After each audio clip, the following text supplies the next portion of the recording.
primer lugar, agradecerles su participación en este nuevo evento organizado en esta ocasión conjuntamente por el Estudio Muñiz y la firma AJ Consulting. Agradecerles especialmente a los miembros de AJ Consulting que nos acompañan en esta ocasión, a Ricardo Humann y Ricardo Peña, quienes tendrán a su cargo exposiciones que realmente serán de sumo interés para quienes nos acompañan en esta mañana, en su afán de entender cómo es que este tema del control previo de las fusiones y adquisiciones o concentraciones empresariales ha venido teniendo impacto y jurisprudencia interesante en Chile, lugar en el que esta normatividad se aplica desde hace ya algún tiempo. Como una breve introducción, simplemente comentar que nuestra firma viene trabajando en esto desde hace ya muchos años. Si yo tuviese que dividir el rol que cumplimos en estos últimos años, diría casi 4 o 5, el primero estuvo destinado a hacer esfuerzos grandes a través de medios y nuestras propias redes, en el afán de que una norma de esta naturaleza no sea publicada en la coyuntura que el país vivía en dicho momento, y además siendo un elemento que nosotros consideramos como una ventaja competitiva respecto al resto de países de la región. Sin duda, poder tener la facilidad de cerrar una transacción, firmar y cerrar una transacción sin depender del visto bueno o la aprobación de un tercero, era sin duda una ventaja competitiva con relación a nuestros pares y que era muy apreciada por quienes participaban en esta clase de procesos. El segundo argumento que esgrimíamos en aquella oportunidad era que existían ya algunas normas como el abuso de la posición de dominio que podrían ser utilizados en la eventualidad que la concentración pudiese tener un impacto en los diversos stakeholders vinculados a las compañías concentradas. Y finalmente, nuestra tercera gran preocupación era que este mecanismo pudiese terminar siendo politizado, es decir, que el uso técnico pudiese ser convertido en un uso político en base a presiones mediáticas, intereses políticos o de cualquier otra naturaleza. Esa es la que yo llamaría la fase 1. La fase 2, cuando en realidad ya parecía inminente la publicación y la aprobación de una regulación como la que nos convoca esta mañana, estuvo destinada a tratar de otorgar aportes tanto a la autoridad como al mercado en general para que algunos aspectos de la norma, especialmente a nivel de umbrales, procedimientos, plazos, etcétera, pudiesen hacer de esta una ruta mejor transitable y que no impactara de una manera frontal la celeridad de los procesos de M&A. Esto de aquí, además, tuvo una fase 2, que fue la época pandémica, ¿no es cierto?, en donde consideramos que era poco apropiado que una norma de esta naturaleza salga a la luz cuando probablemente las ventas de empresas o las fusiones entre algunas empresas se pudiesen constituir en la tabla de salvación para sacar de una situación de crisis o de una situación de insolvencia a alguna compañía más golpeada que otra antes de terminar en un proceso de quiebra o disolución. Finalmente, cuando la norma, luego de algunas prórrogas, decide entrar ya en vigencia, nuestro afán ha sido promover dentro del mundo empresarial y especialmente dentro de los actores que participan en el mercado de M&A, especialmente el alcance de la norma y brindarles primero una explicación didáctica de cómo es que esta norma opera. Publicamos un documento llamado el ABC de las concentraciones empresariales en el Perú, documento que trabajamos en colaboración con AJ Consulting también, documento que además será remitido a los asistentes y que ha tenido amplia difusión en el mercado. En rigor, es realmente un documento de apoyo muy importante para quienes quieren entender de una manera sencilla la operativa de este proceso. Y estamos ahora en esta última fase de difusión y educación sobre la aplicación de esta normativa, recogiendo dos cosas. Primero, la experiencia internacional, de la cual nos hemos venido nutriendo a lo largo de los últimos años, pero que nos parece muy importante ustedes reciban de primera mano de quienes vienen trabajando en esto de manera muy activa, como es el caso de AJ Consulting en el mercado chileno, dado que esa experiencia y la jurisprudencia que ellos han podido acumular seguramente será tomada en cuenta y será emulada por nuestros organismos reguladores y eventualmente los temas prácticos vinculados a estos temas a nivel de los contratos de M&A también sea de utilidad para fines prácticos ya transaccionales. Dicho esto, quiero dejar en el uso de la palabra en primer lugar a mi socio Pierino Stucchi, quien tratará de hacer una síntesis, ese es el gran reto, la síntesis, ¿no es cierto?, de lo que es una norma en términos generales relativamente compleja, pero que estoy seguro él sabrá resumir con sencillez y practicidad en beneficio de cada uno de ustedes.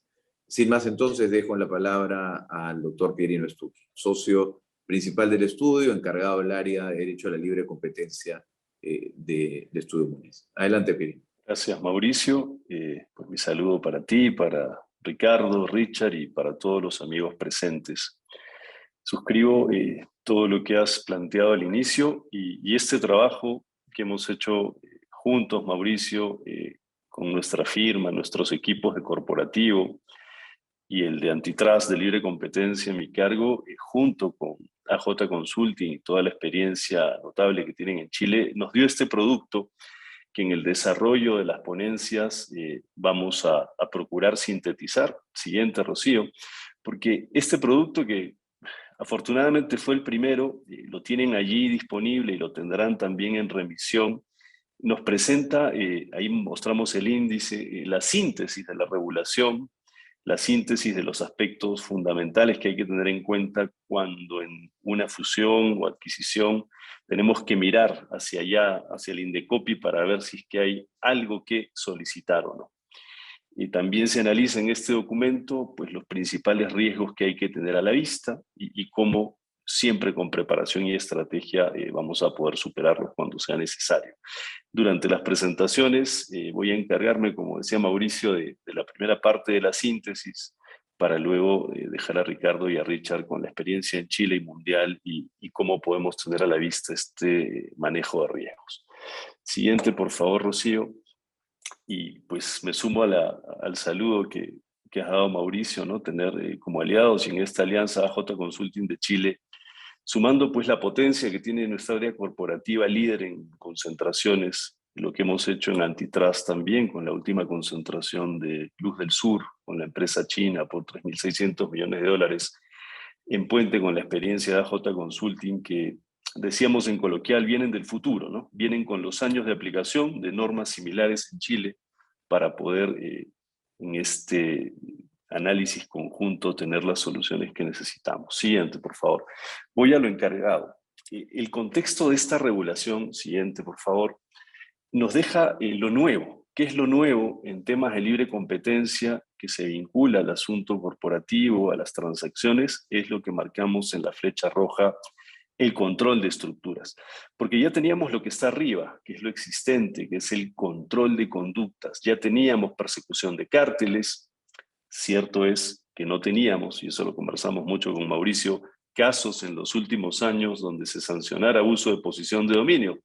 Con lo cual, la pregunta era si es que no se utilizaban las funciones para castigar conductas dominantes, pues cómo era que se podía sostener que se necesitaba un control de estructuras para prevenir posiciones dominantes que en el Perú no se castigaban. Entendemos porque la autoridad apreciaba que esto no tenía mayor incidencia. Sin embargo, ya está la regulación, lo nuevo está allí, está bien, siguiente. Y en concreto, ¿cuáles son las fusiones y adquisiciones y otras operaciones sujetas a control previo? Siguiente. La ley trae un listado enunciativo, es decir, tiene lo que podemos llamar operaciones de concentración típicas, ¿no? Las fusiones, que es la unión de dos agentes económicos, podrá ser por absorción. Tiene las adquisiciones clásicas, por ejemplo, aquellas de acciones o de derechos, donde un agente económico compra acciones de otro y le tomará el control o cambiará el control. Y también la adquisición de activos productivos específicamente operativos. Y la ley trae, lo cual es un estándar en Unión Europea y en otras jurisdicciones, también como operaciones de concentración, lo que se llama la generación de nueva empresa o el contrato asociativo que antes no existía en el plano del análisis. Por ejemplo, el joint venture o la creación de una empresa nueva para tener control conjunto. Eso también está dentro del análisis y existen excepciones, ¿no? Que es esa primera capa que hemos conversado, Mauricio, muchas veces, ¿no? Esa respuesta de primer nivel veloz. ¿Cuáles son las operaciones que no se controlan por el Indecopi? Pues claro, las operaciones dentro de un mismo grupo, ¿no? Porque ahí no hay cambio de control. Las operaciones que tal vez generen aquí en Perú una transacción, es decir, un contrato de venta, de compra de acciones, pero que tiene efectos, por ejemplo, solo en Bolivia, o solo en Colombia, o solo en Chile, si fuera el caso, efectos fuera del país, pues esas operaciones están fuera de análisis del Indecopi. Si es que es un mandato temporal, por ejemplo, de naturaleza concursal, ¿no? Donde los acreedores toman el control temporalmente para cobrar de mejor manera las acreencias, o las empresas del sector financiero que adquieren acciones para tener inversiones de portafolio, pero no ejercen control. Estas son las operaciones típicas, que es la primera línea de mirada para ver qué podría estar en este análisis antitrust. Siguiente, por favor.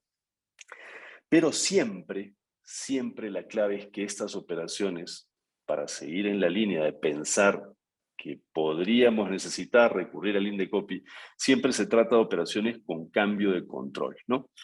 Esto significa, por ejemplo, si es que un agente económico era, por ejemplo, controlado por dos, pues deja de ser controlado por dos porque un accionista le compra a otro todas las acciones, dejando una naturalmente para la pluralidad, o allí donde había algún control de dos, entra un tercero a controlar por alguna razón de diseño contractual. Siempre que haya un cambio de control, será también esa concentración analizable por el Indecopi.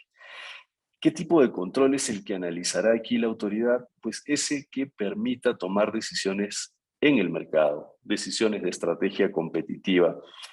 Y eso, siguiente, se complementa por lo que ya dijimos, efectos en el Perú y el cumplimiento de dos umbrales objetivos. Resumo hasta aquí: operaciones de concentración, que pueden ser fusiones o adquisiciones o establecimiento de nueva empresa, con cambio de control, con efectos en el Perú, pero que superen a la vez los dos umbrales objetivos que vamos a señalar. Siguiente. El primer umbral está a la izquierda, que es la suma de, vamos a pensar primero en valor de ingresos, ¿no? De ventas brutas del año anterior, la suma de los ingresos de las empresas, de los agentes económicos que se concentran, que se fusionan, o de aquellos que son objeto de adquisición de uno por otro. Esa suma total de ingresos o de ventas brutas en el año anterior a la transacción debe tocar aproximadamente al cambio los 130 millones de dólares. Si es que los involucrados en esa transacción sumados tienen ingresos por encima de ese monto aproximado, se cumple el primer umbral. Y el segundo, que está a la derecha, es el llamado umbral individual.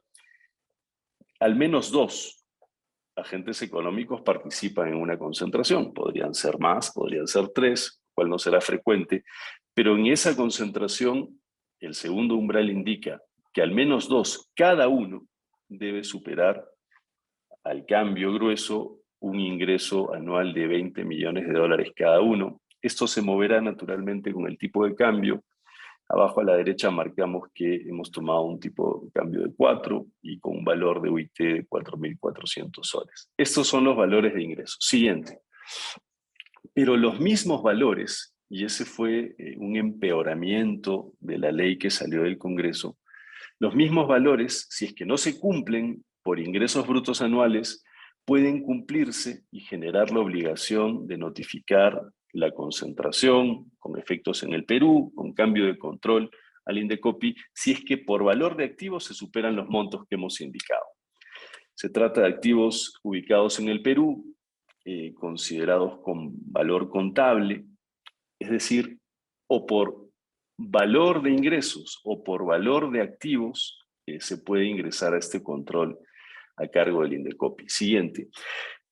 Y la manera de calcular, lo vamos a explicar aquí de manera sintetizada, pero en el ABC hay un desarrollo pues, muy dedicado a cada uno de estos puntos que está a su disposición.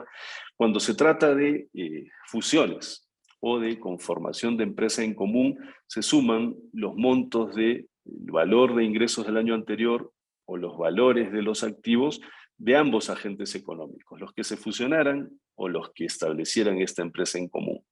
Y en el caso de adquisiciones sí hay una diferencia, tanto para derechos si que se adquieren acciones o para adquisición de activos productivos, donde se suman o se consideran solo el valor de todo el agente económico que adquiere, y en el caso de el adquirido, solo del adquirido hacia abajo, es decir, no se calculan ni los ingresos ni los activos de quien vende, ¿no? Porque se supone que sale del marco y sale de la operación, lo cual es razonable planteado así en el reglamento. Siguiente, por favor. Sobre el procedimiento, siguiente, básicamente las posibilidades son que el Indecopi pues, autorice la operación. Para eso hay que prepararse y naturalmente solo solicitar autorización en el control previo si es que se ha cumplido, que se trata de una concentración con cambio de control, con efecto en el Perú y que supera los umbrales, ¿no? Esa es la obligación. Pero la autoridad analiza en el fondo si es que esa concentración, llámese fusión o adquisición, es capaz, y esa es la clave de esto nuevo, es capaz de generar una restricción significativa de la competencia. Ricardo, en la siguiente parte de esta presentación, va a explicar cuáles son los elementos principales de análisis a nivel mundial para estas operaciones, que en el Perú también están listados en la ley. Si la autoridad considera que la concentración no significa un problema de competencia, piensen por ejemplo con una empresa agroindustrial en Ica, se concentra con una empresa que produce calzado en Trujillo, aunque superen los umbrales, probablemente la restricción significativa no ocurra y entonces se autorizará.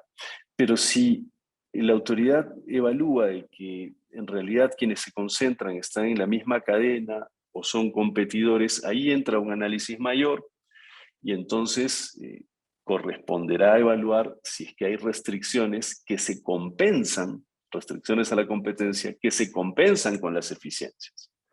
Si esas eficiencias, beneficios, ahorros, producto de la concentración superan a las restricciones, se autoriza. Pero si no superan, la autoridad evaluará algunas condiciones, y en este caso me adelanto, mejor que las condiciones sean propuestas por quienes hacen la operación. Habrá que prepararse muy bien para tener un menú de condiciones a proponer en lugar que vengan por imposición de la autoridad para reducir el efecto restrictivo y que se autorice la operación. Si finalmente la autoridad considera que las eficiencias no superan la restricción a la competencia y las condiciones que podría imponer, sean voluntarias o impuestas, no mitigan los efectos, denegará la transacción. Siguiente. Esto no ocurre frecuentemente, lo último no ocurre frecuentemente, no es que las autoridades en el mundo anden denegando un gran porcentaje de transacciones, pero para eso hay que prepararse, como estamos viendo claramente. El procedimiento incluye un fast track, que está ahí en un recuadro sobre el centro a la izquierda, es decir, luego de 30 días hábiles gruesos, más 30 días de un análisis corto donde la autoridad aprecia que no hay efectos restrictivos, se puede autorizar la operación. Pero si la autoridad, después de esos primeros 60 días, considera que hay algo más que analizar, pasa a la segunda fase, que nos podría llevar a 9 meses como mínimo en primera instancia. Hay todo un menú de suspensiones que la autoridad considera para poder evaluar esto con mayor detenimiento. Y lo más importante, me voy adelantando un poco, es tener una estrategia si es que hay que finalmente estar frente a la autoridad. Es decir, no prepararse en el camino, sino prepararse anticipadamente para cortar estos plazos. Siguiente, por favor. Este es el control previo. Sin embargo, no por ley, insisto, no por ley, sino por reglamento. Siguiente, ha ocurrido en el Perú algo que no es positivo, que no mejora, en nuestra opinión, el clima para las transacciones, pero hay que tener a la vista y saber administrar. Se ha generado, y llamamos así, un ilegal control posterior, porque la ley no prevé un control posterior. Noten que el nombre, la denominación de la ley es Ley del Control Previo de Concentraciones Empresariales, con lo cual, y además todo su articulado, no hay dónde perderse. Sin embargo, en el gobierno anterior, con la PCM final del gobierno anterior y con una presidencia del INDECOPI también anterior, se impulsó un reglamento donde la Secretaría Técnica puede, hasta un año después del cierre de la operación, iniciar un análisis con la comisión y podrían, lo lanzo en condicional, si fuera necesario, dicen, ordenar la enajenación de acciones o activos adquiridos. Esto reglamentariamente supera toda lógica, supera la jerarquía normativa, supera la razón, pero eso es lo que dice el reglamento. Y dice que eso podría ocurrir en casos donde no se superen los umbrales, ¿no? Lo cual es cuando menos asombroso, pero eso dice el reglamento. Dice que se podría controlar posteriormente estas concentraciones en casos donde hayan concentraciones horizontales, en mercados concentrados, o cuando sean repetidas, es decir, un competidor que una y otra vez adquiere competidores en plan horizontal, pero hay una cláusula general que dice y otras, ¿no?, que tengan la potencialidad de generar efectos restrictivos. Preocupa lo político, preocupa la presión en prensa, preocupa eso que sabemos que puede pasar en el Perú, de que se genera una campaña en contra y te buscan hasta un año después, pese a que no había obligación legal de solicitar autorización. Siguiente. Por eso, como ya sabemos muchos aquí, un grupo de académicos, profesionales, ciudadanos, esto no es a título de firma de ninguna manera, estamos incluidos algunos de la firma, pero también de otras, hemos presentado una demanda constitucional de acción popular con mucha consideración, porque es ejercicio de derechos. ¿Qué es lo que se dice aquí? Que se solicita al Poder Judicial, que es el competente hasta en última instancia, que esa parte del reglamento se deje sin efecto, ¿no? Esta demanda se ha presentado hace casi un mes, es parte del deber ciudadano que corresponde a todo entendido en la materia, en nuestra opinión, y esto está en camino. Veremos qué pasa, tal vez se corrige el reglamento, tal vez no, y probablemente esta demanda en algún tiempo, no corto, sea fundada. Siguiente, por favor. Pero este control posterior reglamentario lo que parece es estimular notificaciones previas, voluntarias, es decir, y por eso la preparación que hemos conversado siempre con Mauricio y pues con Ricardo y Richard en la experiencia que tienen ellos allá en Chile, es que si no se superan los umbrales, pues en principio no hay obligación de notificar, pero ahí ese sería como un segundo grupo de análisis, ¿no? Claro, cuando no se superan umbrales está claro que no hay intervención de la autoridad. Pero cuando no se superan y la adquisición es entre competidores, vamos viendo que allí podríamos evaluar, y es recomendable siempre mirarlo, tenerlo a la vista, con preparación y estrategia, si es que conviene, anticipando un movimiento mediático político, notificar previamente y, como coloquialmente se plantea, curarse en salud o estar preparado y no notificar previamente para esperar, si es que eso ocurre, que la autoridad nos busque en un año, pero preparados. Siguiente, por favor. Finalmente, siguiente, yo concluyo en esta parte del encargo de la síntesis, que es difícil siempre una síntesis, Como hemos conversado siempre en nuestro equipo integrado, necesitamos un enfoque estratégico en las transacciones y ordenadamente lo primero que debemos hacer es confirmar o descartar la obligación de control previo. Es un trabajo del equipo corporativo, con Mauricio, con el nuestro de libre competencia. Si se descarta la obligación, pues toca el segundo nivel de análisis, que es confirmar o descartar el riesgo regulatorio del control posterior, ¿no? Para ver qué tantas probabilidades, cuáles serían los flancos, y sobre eso tomar decisiones. Si se va al control voluntario previo o si se espera un control posterior, pero preparados.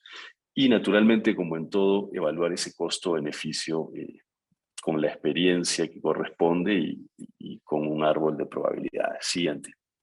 Y finalmente, en el fondo lo que tenemos a la vista, tanto por la experiencia que tenemos en el estudio, por esta transacción eléctrica que hemos comentado y otras, y por lo que se ve en el mundo, hay que preparar, hay que planificar. Y en el campo de Mauricio, qué duda cabe, lo comenta siempre, regular contractualmente esos riesgos, ¿no? Que se derivan de la incertidumbre del resultado del control previo, que alguna incertidumbre puede haber, se puede reducir, pero alguna habrá, o de la incertidumbre de un eventual control posterior. Debe haber alguna regulación contractual, naturalmente, para distribuir esos riesgos. Siguiente, por favor. En síntesis, es preparación y estrategia. Y muchas gracias, Mauricio, por esta primera parte. Muchas gracias, Perino, por haber hecho un gran esfuerzo de reducir en tiempo récord el alcance de la norma. Vamos a dar pase a Ricardo Hunman.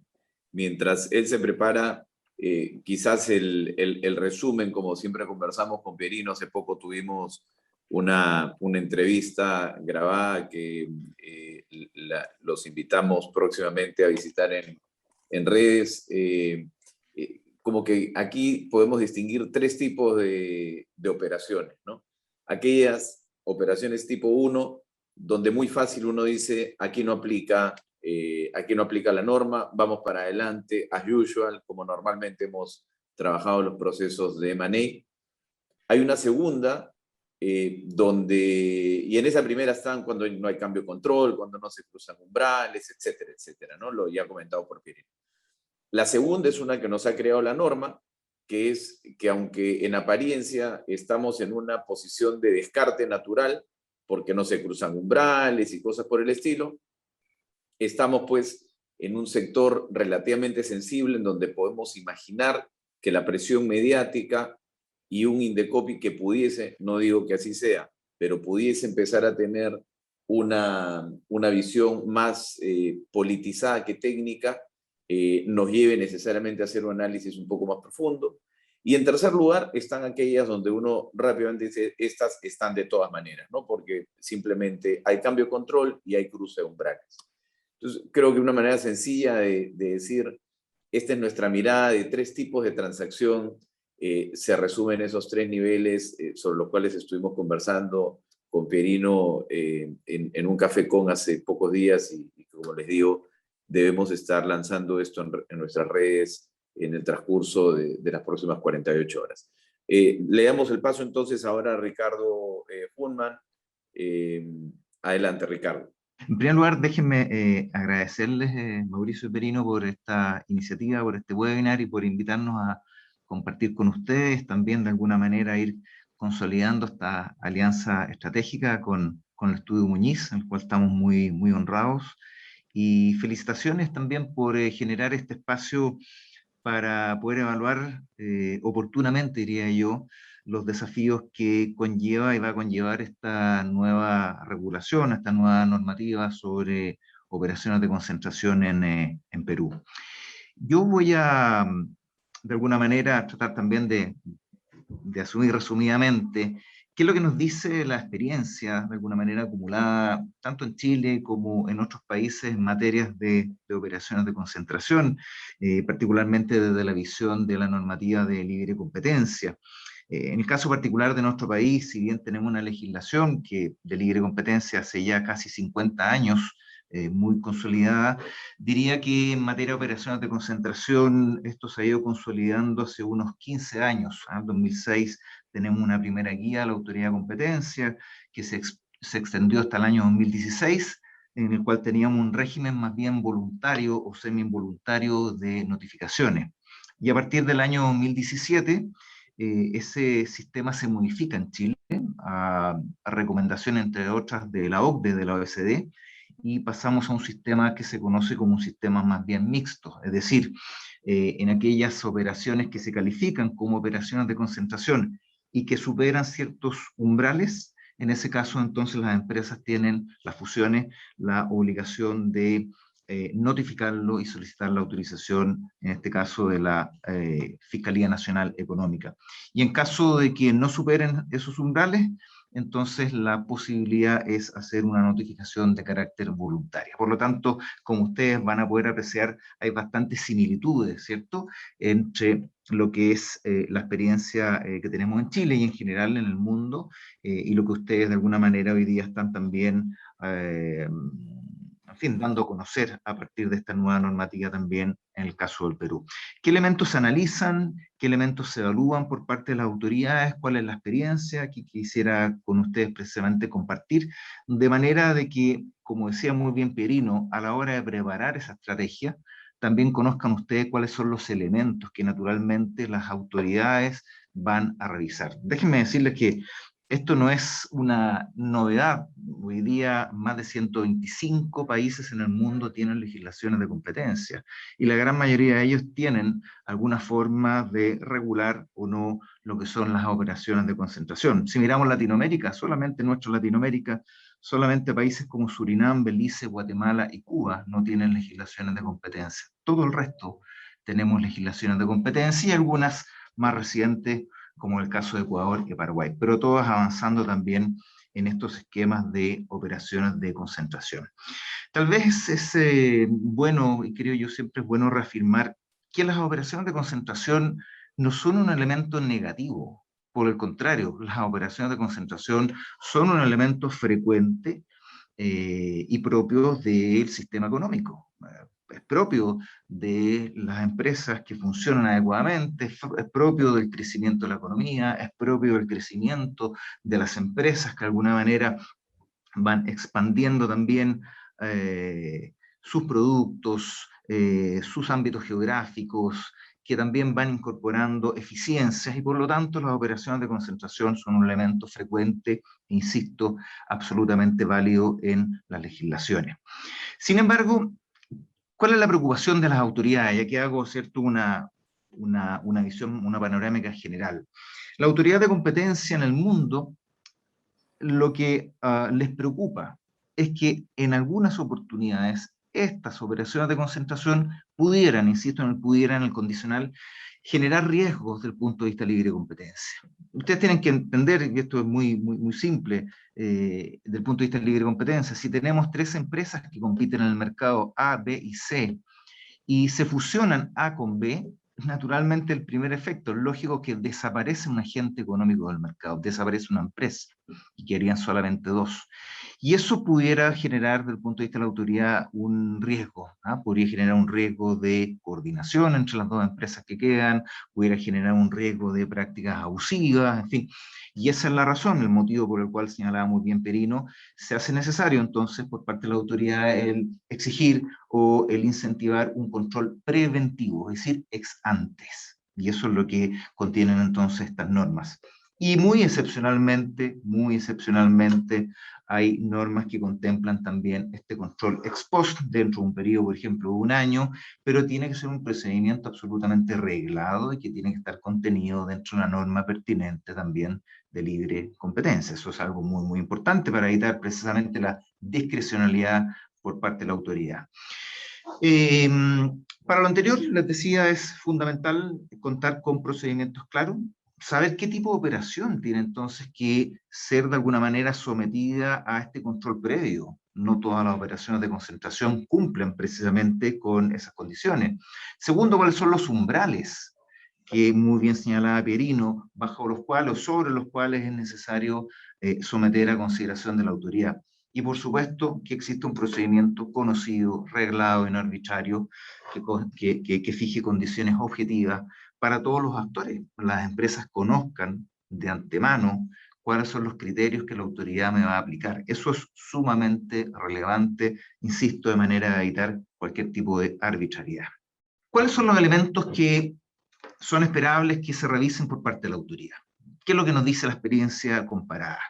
Esto podemos ordenarlo de distintas formas, pero esencialmente ustedes van a encontrar que la autoridad se centra cuando efectúa estos análisis en estos elementos: el mercado relevante, la participación de mercado, la concentración de mercado y las barreras de entrada. Cuando hablamos del mercado relevante nos referimos a cuál es el producto sobre el cual, o cuáles son los productos que de alguna manera, ¿cierto?, generan o producen las empresas que se fusionan, cuál es el ámbito geográfico en que participan estas empresas. Y muy importante en esa estrategia, saber si con posterioridad a la operación de concentración van a haber o no bienes sustitutos o empresas sustitutas en el mercado que también produzcan o ofrezcan bienes similares a aquellos que producen las empresas que se concentran o, por ejemplo, que se fusionan. Es un elemento que va a mirar la autoridad con detención, así como la participación de mercado, saber cuáles son las empresas que están presentes en este mercado donde ocurre la operación, cuáles son sus porcentajes o volúmenes de venta, va a ser otro elemento. ¿Cuál es la concentración del mercado? Es decir, ex ante y ex post, ¿cómo queda el mercado? ¿Se afecta de alguna manera, por ejemplo, a los consumidores? Esa mayor concentración que se da a través de ciertos índices internacionales, como hay uno, por ejemplo, el HHI y otros, nos van a demostrar de alguna manera cuáles son sus riesgos. Si estas empresas tienen mucha participación de mercado, si las empresas que tienen el mercado son muy pocas, entonces probablemente para la autoridad eso puede ser alguna señal de alerta. Y finalmente las barreras de entrada. Las barreras de entrada que implican si es que hay dificultades o obstáculos para que ingresen otras empresas en ese mercado que se concentra. ¿Hay barreras legales, por ejemplo? ¿Hay algún impedimento de tipo normativo? ¿Hay alguna barrera más bien de tipo estructural? Tal vez hay grandes inversiones que hacer. O por el contrario, es un mercado que es altamente competitivo y por lo tanto, aun cuando se fusionen o se concentren dos o más empresas, igualmente es un mercado desafiable para otras. Elementos entonces que la autoridad de competencia va a tener que revisar: mercado, participación, concentración y barreras. Ahora, vamos a la parte central. La autoridad ha mirado entonces el mercado, ha hecho un análisis de estos elementos que yo les señalaba anteriormente. ¿Qué va a evaluar entonces a continuación? Bien, va a evaluar los riesgos de la operación. Y aquí pudieran eventualmente evaluarse o analizarse si existen riesgos, por una parte, lo que se denominan riesgos unilaterales o coordinados, es lo que se refería a Perino, por ejemplo, al que hay pocas empresas, que existe algún riesgo de coordinación, colusión o cartelización entre ellas, o bien que al quedar pocos agentes económicos se facilite que alguno de ellos o todos ellos puedan ejercer algún tipo de poder de mercado, abuso o posición dominante. Otro tipo de riesgo que se denominan riesgos verticales o conglomerados, donde particularmente la autoridad va a mirar si a través de esta operación pudieran generarse lo que se denominan riesgos exclusorios, es decir, que a partir de esa concentración de alguna manera impida, obstaculice que otros competidores puedan acceder a los canales de distribución, a ciertos clientes, etc. ¿Cómo logro contrarrestar estos riesgos? De nuevo, la estrategia que señalaba Perino. Bien, identificar si existen eficiencias propias de la operación. Eso es lo que me va a pedir la autoridad. Así como existen riesgos, demuéstrame entonces que existen eficiencias, y si esas eficiencias superan naturalmente los riesgos. Eficiencias tienen que ser verificables, es decir, demostrables. No basta con decir que esta operación genera eficiencia. Tengo que demostrar numéricamente, no solamente jurídicamente, económicamente, que existen esas eficiencias, que son inherentes a la operación de concentración, es decir, que sin la operación no se generarían esas mayores eficiencias, y naturalmente que estas eficiencias son suficientes, son aptas para contrarrestar los riesgos de la operación. Podríamos encontrar alguna situación excepcional donde concurran algunos otros tipos de contrapesos, Hay situaciones en que aun cuando ocurre una operación de concentración, los clientes tienen un poder de negociación tal que igualmente eso es suficiente contrapeso para la operación de concentración. O bien una situación que ocurre también, piensen en estos fenómenos hoy día de pandemia, de crisis internacional en materia económica, empresas que entran en crisis económica, empresas que sí o sí van a abandonar el mercado, y donde lo que evalúa la autoridad es que mejor, antes que dejar que esa empresa desaparezca, una situación más conveniente sería precisamente alguna operación de fusión o adquisición de esa empresa, de manera de preservar ciertos activos y también preservar de alguna manera el bienestar de los consumidores. Entonces, estos son los elementos, insisto, que las autoridades debieran examinar: riesgos, eficiencias y contrapesos en general. Esto puede dar lugar, como voy a mostrar en la siguiente lámina, a eventuales medidas que se denominan medidas de mitigación. ¿Por qué? Como señalaba anteriormente Pierino, habitualmente cuando concluye este análisis de la autoridad, puede concluir, si hacemos un resumen, de tres formas. Una por aprobación pura y simple, es decir, la autoridad llega a la conclusión que hay eficiencias suficientes y por lo tanto se aprueba la operación. Realmente eso va a ser una primera etapa, en una primera fase. Segundo, podría generar un análisis más en profundidad, porque la autoridad no está convencida que efectivamente las eficiencias logran contrarrestar a los riesgos. Y en ese caso, entonces, donde la empresa debiera anticiparse y ofrecer ciertas medidas de mitigación o ciertos remedios, como se denominan también en la Unión Europea, que permitan entonces dar garantía de que la operación de concentración finalmente no va a generar ese efecto anticompetitivo que teme la autoridad. Y ahí van a poder ofrecerse o se van a poder imponer de alguna manera medidas que sean estructurales, por ejemplo, algunas ventas de activos; conductuales, que puede significar que me obligo a que con posterioridad a la operación de concentración no voy a celebrar determinados contratos con determinadas cláusulas, por ejemplo, cláusulas de exclusividad, o prohibir el traspaso de información entre las empresas que de alguna manera se concentran, etcétera. Medidas entonces estructurales, conductuales o en algunos casos medidas mixtas. La experiencia nos dice también que muchas veces en estos casos, dado que la autoridad de competencia no tiene los recursos suficientes, puede acceder a nombrar a un tercero independiente que supervise el cumplimiento. Entonces las empresas se ponen de acuerdo en un supervisor de cumplimiento, se ofrece la autoridad de competencia y este supervisor entonces lo que hace precisamente es fiscalizar o supervisar el cumplimiento de las condiciones. Y ya en situaciones mucho más excepcionales nos podemos encontrar con que la autoridad prohíba una operación de concentración. Termino con dos láminas que me parece que son interesantes para que ustedes vean un poquito las estadísticas que tenemos y lo que les estaba comentando respecto a las medidas de mitigación.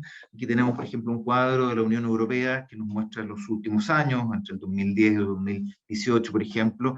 Los colores claros que ustedes ven son las operaciones de concentración que son autorizadas. En su gran mayoría son operaciones de concentración autorizadas por la autoridad. En la Unión Europea son, ustedes ven, 300, 350, casi 400 casos al año, son muchos casos, pero la gran mayoría de ellas son autorizadas porque se considera que las eficiencias claramente superan a los riesgos. El color superior, ¿cierto?, más intenso, más anaranjado, nos da cuenta, en cambio, de aquellas situaciones que uno puede establecer dependiendo del país, pero será entre un 5, un 10% de los casos, en que se establecen que hay riesgos y por lo tanto frente a esos riesgos se establecen medidas de mitigación. De nuevo, importante entonces la estrategia de evaluar anticipadamente no solamente la operación, sino eventualmente las medidas de mitigación que uno puede también ofrecer a la autoridad. A mano derecha tienen precisamente aquellos casos, como un zoom de aquellos casos de la Unión Europea, donde se demuestra en la gran mayoría de los casos que con remedios adecuados, con medidas de mitigación adecuadas, la autoridad entonces procede a autorizar lo que son estas operaciones de concentración y muy excepcionalmente termina con una prohibición de una operación de concentración. Lo mismo en el caso de Chile, también el año 2017-2021 tienen ustedes ahí estadísticas de alrededor de 150 casos evaluados por la autoridad, la gran mayoría de ellas, 143, aprobadas pura y simplemente, pero hay siempre un porcentaje que no es menor donde concluyen con estas medidas de mitigación. Para concluir, comentario final, le diría dos cosas. Primero, por parte de las empresas, tomar lo que decía Perino, estrategia. Hay que anticiparse. Si sus clientes o si quienes están hoy día escuchando van a llevar adelante una operación de concentración, la estrategia, la anticipación, la evaluación jurídica y económica es muy relevante. Y no quiero dejar pasar la oportunidad que también hay una responsabilidad por parte de la autoridad. En general, analizamos poco el efecto de las normas, pero esto es necesario que luego de un periodo de aplicación de la norma de operación de concentración, la autoridad, en este caso el INDECOPI, evalúe y analice también cuál es el efecto que está teniendo la norma. En el caso de Chile, por ejemplo, recientemente tuvimos que modificar o interpretar los umbrales, porque precisamente los umbrales de alguna manera, si son demasiado altos o demasiado bajos, pueden tener un efecto también desde el punto de vista económico. Y eso hay que ir haciendo el ajuste adecuado y ahí cumple un rol muy importante naturalmente la autoridad de competencia. Muchas gracias y esa es mi presentación. Con mucho gusto después, ¿cierto? Podemos también comentar o recibir algunas preguntas. Gracias, Perino. Gracias, Mauricio. Muchas gracias, Ricardo. No, agradecía mucho tu intervención por habernos dado tanta claridad respecto a la importancia de definir una estrategia tanto preventiva como luego ya argumental dentro del marco de un proceso de aprobación, de solicitud de un proceso de aprobación, de un proceso de concentración empresarial a través de, dada por cualquiera de las distintas opciones en que esta integración puede o concentración puede ocurrir. Vamos a dar paso ahora a la presentación de Ricardo Peña, quien nos hablará pues un poco sobre las luces y sombras desde la experiencia comparada.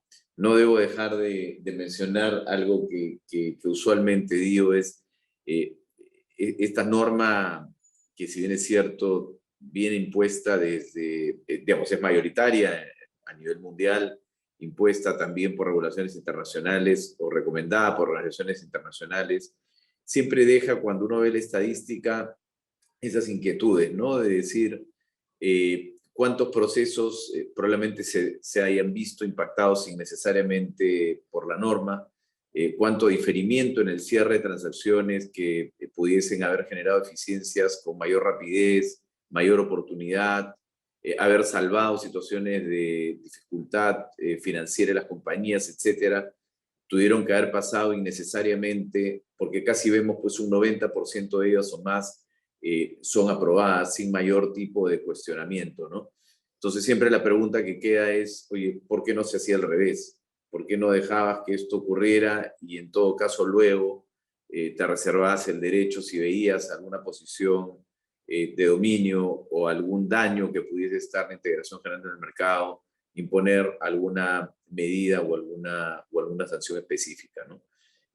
Pero finalmente son opciones, son legislativas.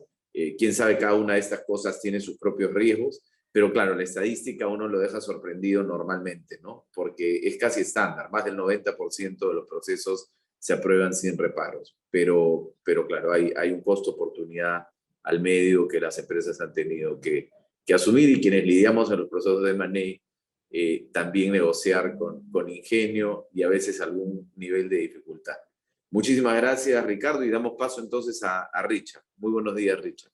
Muy buenos días, Mauricio. Muchas gracias también por la presentación y la invitación a poder compartir este foro que creemos que es sumamente interesante, porque precisamente cuando hay cambios legislativos como los que tú señalabas, Mauricio, se generan ciertos niveles de incertidumbre, no solo a nivel del mercado, sino que también a nivel de cómo hacemos los negocios, a nivel de cómo nosotros proyectamos el desarrollo de un producto, el desarrollo de una línea de negocios, el desarrollo del crecimiento de nuestras propias empresas o de las empresas a quienes asesoramos en distintas áreas, ¿cierto? A nivel financiero, a nivel legal, a nivel operacional.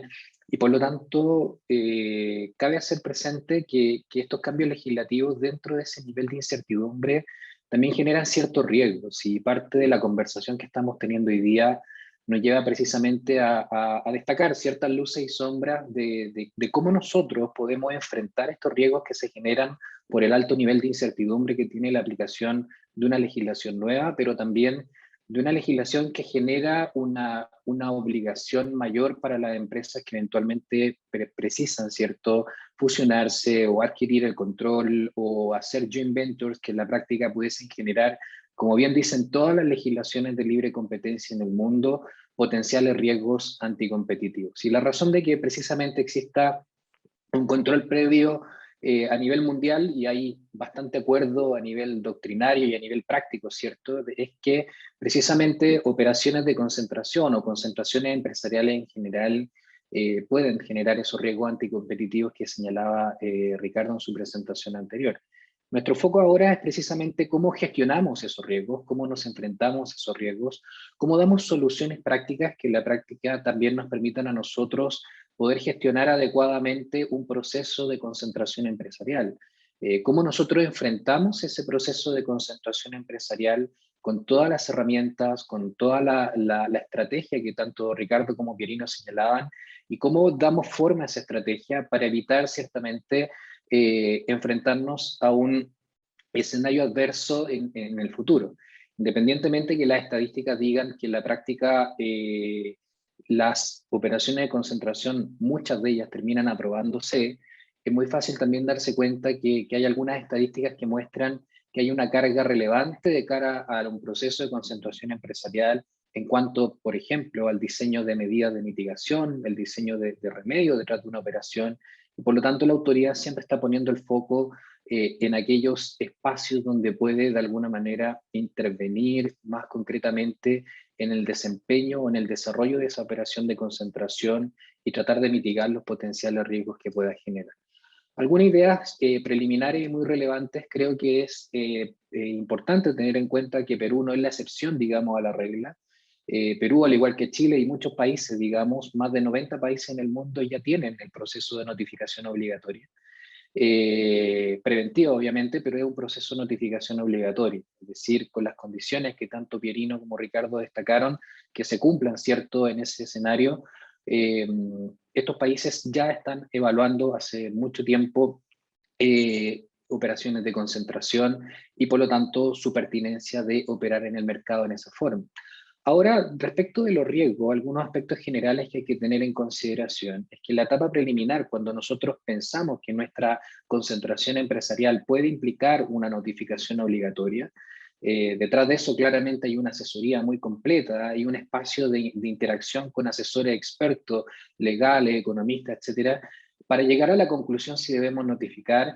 Debemos desde ya tener en consideración, y como bien señalaba Mauricio, que los procesos de M&A muchas veces pretenden ser ágiles, pero este tipo de legislaciones de notificación obligatoria implican, por regla general, la suspensión de la operación de concentración, lo cual claramente dilata el proceso de merger and acquisition o de fusiones en general o de adquisiciones, y por lo tanto implica un proceso de planificación mucho mayor y un proceso de asesoría mucho mayor, tanto desde el mundo corporativo, del mundo financiero, como del mundo de libre competencia propiamente tal. Por lo tanto, la suspensión de la operación probablemente es el mínimo de los problemas, porque desde ya, ante la suspensión, debemos medir, mesurar los tiempos de notificación, la carga administrativa que eso significa, el papeleo, los análisis, las distintas hincapiés que se deben hacer para que la operación de concentración llegue a la autoridad de tal manera que tengamos cierto nivel de seguridad respecto del potencial de aprobación que tiene esa operación de concentración. Entonces hoy día probablemente la mayor tarea y el mayor riesgo está en dar adecuadamente los pasos previos que nos permitan llegar a un buen resultado, que lo que busca el proceso de notificación es que la autoridad termine aprobando nuestra concentración, nuestra concentración empresarial. Y por lo tanto los principales riesgos decantan más bien respecto del éxito de la operación, y nuestra mayor preocupación desde el punto de vista de cómo estamos haciendo los negocios da cuenta en esta línea de lo que eventualmente podría ser la autoridad de los periodos intermedios. Solo a grandes rasgos, y para explicarle brevemente, en Estados Unidos y en la Comunidad Europea, uno ve en los últimos 10 a 20 años, un crecimiento exponencial en las notificaciones obligatorias. Cuando uno ve cambios en la legislación, sobre todo en Estados Unidos, que más o menos en el año 2002 hubo un cambio relevante, se observan, ¿cierto?, notificaciones de operaciones de concentración en el tiempo que van generalmente al alza, sobre todo en primera fase, donde las empresas, claramente ante el temor de que la autoridad intervenga ex post, presentan ciertamente un expediente de notificación preventivo para que la autoridad se pronuncie ante ello en el más breve plazo posible. Como bien señalaba Pierino, y en la experiencia nacional también, hay un fast track, hay un espacio para presentar propuestas que probablemente garanticen que la autoridad responda rápidamente a la inquietud de la operación de concentración y podamos tener una aprobación en una primera etapa. Ese es un fenómeno universal, la experiencia comparada nos dice que es sumamente útil utilizar ese fast track. Sin embargo, para tener garantía de que ese fast track funcione y no pasar a una segunda etapa o segunda fase, como se dice en muchas jurisdicciones, entonces la etapa previa, la etapa de preparación tiene que ser muy completa, muy preocupada, muy detallada y con todos los resguardos ante estos riesgos que estamos señalando posibles. Por eso, aquí brevemente, en promedio, uno podría decir que en distintas jurisdicciones a nivel mundial la duración de la revisión de una operación de concentración es más o menos 131 días, pero cuando uno se va a los extremos podría encontrar extremos de 210 días de revisión y en algunos casos más fast track todavía, 60 días en promedio. Y eso es sumamente interesante porque desde ya uno puede visualizar que la autoridad, no sé si vamos a estar en el promedio, no sé si vamos a estar en el máximo o en el mínimo, pero la autoridad permanentemente va a estar corrigiendo estos días en los cuales va a estar haciendo análisis de la operación de concentración y para nosotros es un insumo desde ya decir, ok, la autoridad tiene un foco, se toma su tiempo y probablemente esos 200 días, esos 150 días que en algún momento yo los utilizaba para poder hacer la evaluación financiera de la operación, para poder hacer la evaluación jurídica de la operación, voy a tener que también considerarlos dentro del proceso administrativo de aprobación de la operación de concentración, lo cual obviamente, como ya decíamos, genera un riesgo de la carga que tenemos que asumir para que la autoridad nos apruebe esa operación. Lo mismo ocurre, como decíamos, con las autorizaciones en general. Cuando uno observa las estadísticas, claramente uno dice, claro, la autoridad por regla general termina autorizando un alto porcentaje de las operaciones de concentración que se le presentan, pero en los últimos 10 años, por ejemplo, en Europa, uno observa que sin perjuicio de que la mayoría de las operaciones de concentración se aprueban, uno observa también que muchas de ellas se aprueban con remedios o con condiciones. Y eso implica también un trabajo preliminar. Identificar si es que la autoridad efectivamente va a aprobar mi operación de concentración es el desde, porque también tengo que verificar cuál es el análisis económico, cuál es el análisis jurídico que la autoridad potencialmente puede realizar y por lo tanto a qué me expongo detrás de ese análisis. Si tengo un análisis previo propio que en la práctica me permita dilucidar si enfrento o no riesgos de libre competencia, entonces lo primero que se me tiene que venir a la mente es que voy a enfrentar también el riesgo de que la autoridad me imponga medidas, condiciones, o yo tenga que negociar con la autoridad ciertas medidas, condiciones o remedios que corrijan esos riesgos identificados ex ante. Nuevamente, para poder llegar a esa conclusión, el trabajo preliminar de estrategia es fundamental. Lo mismo con los tipos de remedios. Cuando uno observa los últimos 10 años en la Unión Europea, uno tiende a pensar que la autoridad simplemente me va a decir compórtese bien. Sin embargo, que suele suceder, ¿cierto? Deje de realizar esa conducta o realice esta conducta para que no incurra en riesgos de libre competencia. Sin embargo, la mayoría de los casos se observan son más bien casos en los que se pide divestitures o desinversiones de activos. Y por lo tanto eso también genera un riesgo. La pregunta que tenemos que hacer no es, ¿tiene un valor concentrarnos o hacer una operación de concentración en la cual la autoridad nos va a pedir desinversiones? Es un análisis que tenemos que hacer y si efectivamente estamos dispuestos a desinvertir ciertos activos para dejar tranquila a la autoridad en el análisis que va a hacer, también es un riesgo que tenemos que estar dispuestos a asumir. Desde ahí es que surgen básicamente algunos elementos a tener en consideración desde el punto de vista de los riesgos. Usualmente, y esto para cultura general, ¿cierto? En Behavioral Economics se dice que hay un efecto anclaje. Nosotros tendemos a quedarnos con la idea de que nuestra operación de concentración es la mejor de todas y en la práctica probablemente va a ser aprobada por la autoridad porque las estadísticas dicen eso. Sin embargo, ese análisis es relativamente simple y es sesgado, como diría justamente la literatura, porque en la práctica lo que ocurre es que vamos a estar sujetos a mayores riesgos, a mayores situaciones que tenemos que gestionar, muchas de ellas en tiempo real, y por lo tanto hacer futurología o mirar hacia el futuro no es tan fácil. Por lo tanto, cuidado con el efecto anclaje, de que la impresión inicial que tengamos de que la autoridad nos va a aprobar las operaciones de concentración probablemente no es tan claro ni tan preciso desde el punto de vista de lo que tenemos que hacer. Por lo tanto, algunos riesgos tenemos que considerar. Los más altos tienen que ver con riesgos que vamos a denominar de obstaculización e incumplimiento. En segundo lugar, riesgos medios, los que vamos a considerar son aquellos de ponderación y dimensionamiento para evitar, ¿cierto?, este efecto anclaje de exitismo, ¿cierto?, detrás de una operación de concentración, y algunos riesgos más de menor entidad que son procedimentales y formales. Los riesgos más altos que establecen todas las legislaciones, o muchas de ellas a nivel internacional, dicen en relación con potenciales obstaculizaciones o incumplimientos detrás del diseño del proceso de concentración empresarial. Y estos riesgos tienen que ver con que, por regla general, en una competencia, nosotros tendemos a adelantarnos al disparo, ¿cierto?, del juez. Justamente muchos de las competencias que observamos, por ejemplo, en los Juegos Olímpicos, que hace muy poco tiempo se dieron, son competencias en las cuales el que se adelanta al disparo del juez termina siendo sancionado. En operaciones de concentración ocurre exactamente lo mismo. Cuando nosotros, por ejemplo, no presentamos una notificación cuando en realidad debimos haberla presentado, o no presentamos una notificación a la autoridad ante una operación que se materializó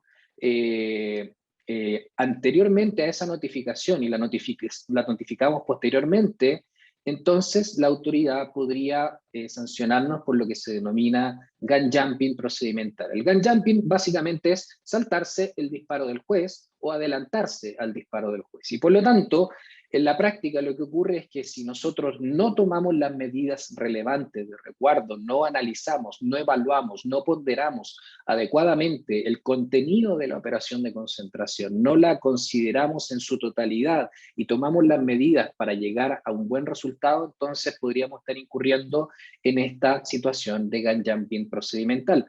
Lo mismo ocurriría con lo que se denomina gun jumping sustantivo, es decir, acuerdos previos por empresas que se concentran, que se revisan en general sobre la base de la legislación, porque son acuerdos que, habiéndose saltado la legislación, quizá incluso sin teniendo que notificar obligatoriamente, generaron, por ejemplo, intercambios de información sensible previos a la operación de concentración, y como consecuencia de ello, la autoridad evalúa que este tipo de situaciones podrían considerarse también una pasada de cuenta ante la autoridad o un salto innecesario al disparo de la autoridad. ¿Qué se entiende por disparo de la autoridad? Se entiende como la autorización, la revisión.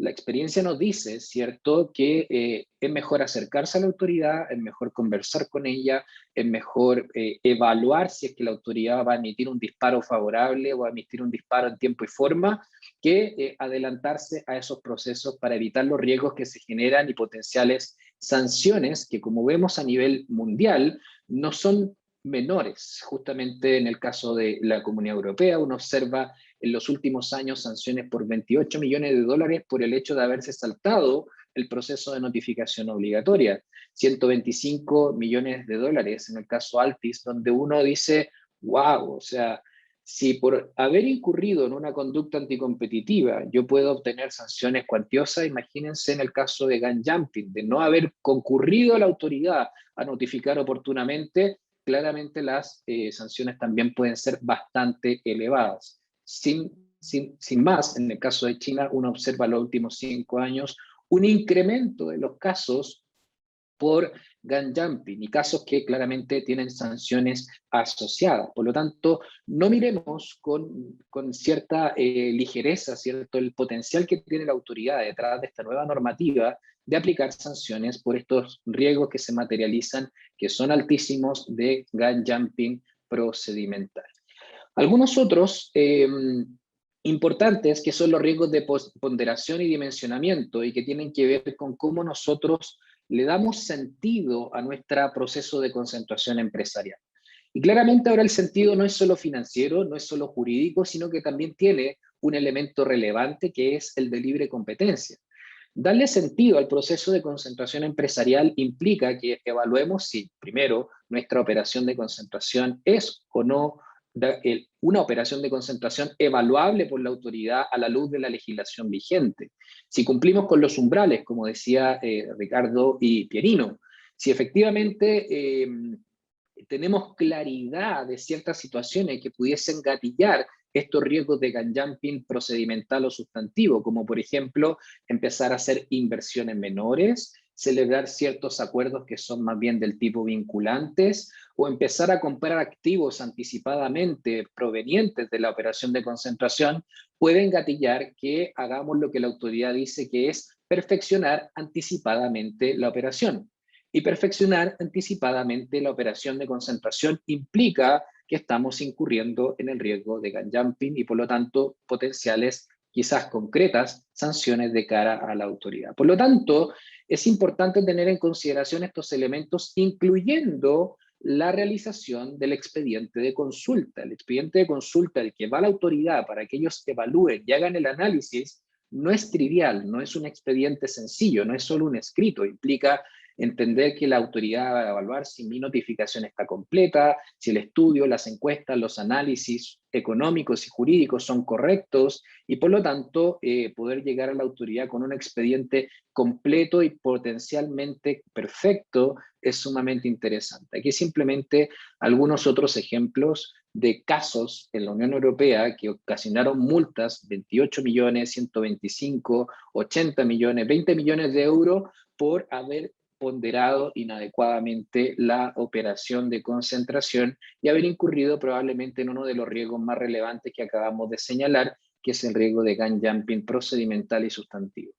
Algunos riesgos procedimentales ya lo hemos conversado, ¿cierto? Y solo para ir cerrando la conversación, dice relación con los plazos, con la preparación de la información, con cómo nosotros lo hacemos para poder llegar adecuadamente a la autoridad y aprobar la operación de concentración. Organizar la operación con la suficiente anticipación y con la suficiente completitud, entonces genera riesgos también, porque de no ser así, como bien decía Pierino, y en el caso chileno también y a nivel mundial, uno observa que la autoridad va a pedir complementar antecedentes, va a pedir que las partes entreguen mayores antecedentes, y eso significa una carga posterior, estando dentro del proceso de notificación, que también puede generar riesgos por no contar con esos antecedentes o no haber evaluado oportunamente esos antecedentes en el análisis preliminar. Por lo tanto, ¿qué es lo peor que puede suceder y cuáles son los riesgos que enfrentamos detrás de esto? Es años de investigación y litigios,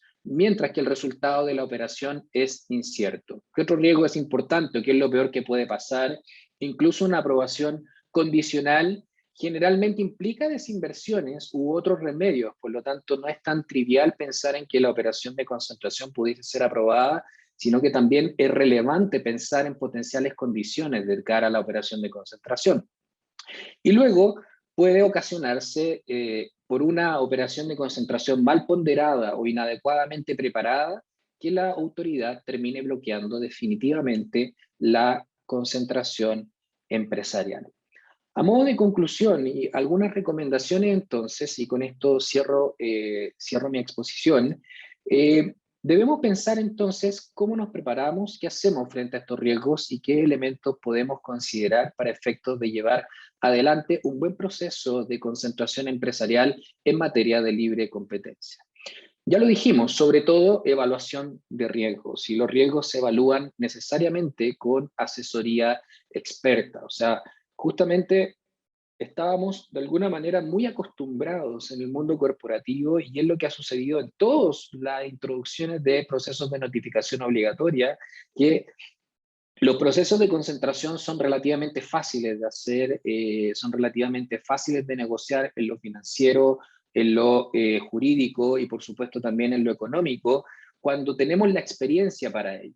Sin embargo, ahora hay que agregar una experiencia adicional, que es la experiencia del área de libre competencia, para poder comprender los riesgos que hay detrás de un proceso de fusión, de adquisición, de joint venture o en general cualquier tipo de acuerdo que genere concentración empresarial. Por lo tanto, las soluciones relevantes son asesoría experta preliminar, planificación oportuna de la evaluación de riesgos y por supuesto las medidas a considerar. Sobre todo contar con un clean team. ¿Qué es lo que es un clean team? Es un equipo de personas que previo a la notificación se encargan de velar porque los intercambios de información sensibles entre las partes de una operación de concentración, que desde ya son competidores, muchos de ellos, pudiese arbitrar y pudiese tener una mirada imparcial de esos intercambios para evitar que entre las partes, por ejemplo, terminen haciendo intercambio de información que afecten la libre competencia. Es decir, como decíamos al principio, incurren en un gun jumping sustantivo, no procedimental. Luego, el relacionamiento temprano con la autoridad forma parte de una de las tareas que debemos realizar, y ese relacionamiento temprano generalmente se hace también con la ayuda de asesoría experta, con la ayuda de quienes permanentemente están vinculados a la autoridad. Lo mismo en caso de diseño de medidas de mitigación o remedios, que en la práctica también tienen que considerarse a través del desarrollo de asesorías expertas y del trabajo oportuno de economistas, abogados y equipos jurídicos integrales que sepan anticipar los riesgos que se pueden dar detrás de una operación de concentración. Y finalmente, lo que se conoce como monitoring trustee.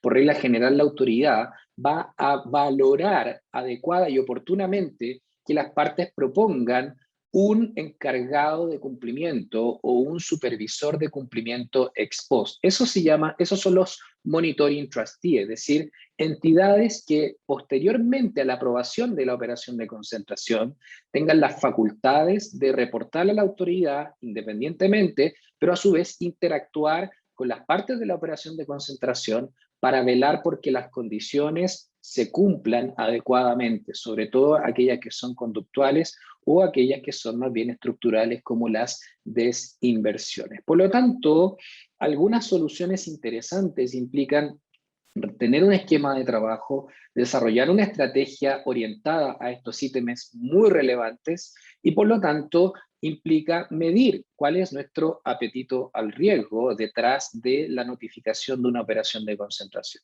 Finalmente, y a modo de conclusión, creo que parte del ejercicio que todos nosotros debemos hacer para poder tener una operación de concentración exitosa implica hoy día incorporar multidisciplinariamente una mirada de riesgos, una evaluación oportuna y temprana y, por supuesto, considerar siempre el desarrollo de nuestras actividades en función de estos niveles de incertidumbre, que la única forma de gestionarlos es a través de algunas de estas soluciones que nosotros hemos indicado el día de hoy. Así que muchísimas gracias por la atención durante todos estos minutos y gracias también por nuevamente a Mauricio y a Pirino por la oportunidad de compartir esta experiencia con todos los que asisten al día de hoy.